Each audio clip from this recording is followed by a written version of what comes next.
కొత్తగా వచ్చిన అంశమా కాదు.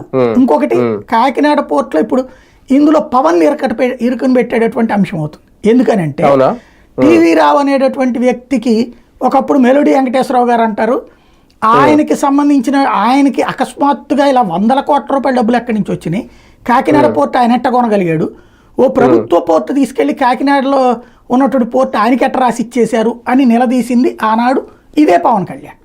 2018లో అదే కాకినాడలో పెద్ద ఎత్తున రోజు మాట్లాడారు, దాదాపు 4-5 రోజుల పాటు మాట్లాడారు. ఎక్కడి నుంచి వచ్చిన మెలోడీ వెంకటేశ్వరరావు డబ్బులు ఎట్లా ఇచ్చారు, ఎట్లా రాసి ఇచ్చారు అన్నటువంటిది.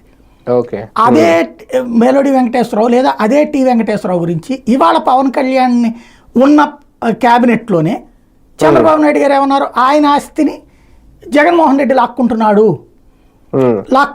ఓ 41% తీసుకెళ్లి అరబిందోకి ఇచ్చేశాడు అంటే ఇప్పుడు పవన్ కళ్యాణ్కి ఎలాంటి ఇరకాటం, జగన్ తినేశాడు, జగన్ లాక్కోబోయాడు అన్న రూట్లో జగన్ విమర్శించాలా, లేదు అసలు చంద్రబాబే ఆయనకి ఇచ్చి పెట్టాడు లేదా వైసీపీ వాళ్ళ భాషలో చెప్పాలని దోచిపెట్టాడని చంద్రబాబు గారిని తప్పట్టాలా? ఇది ఒక సందిగ్ధ స్థితి.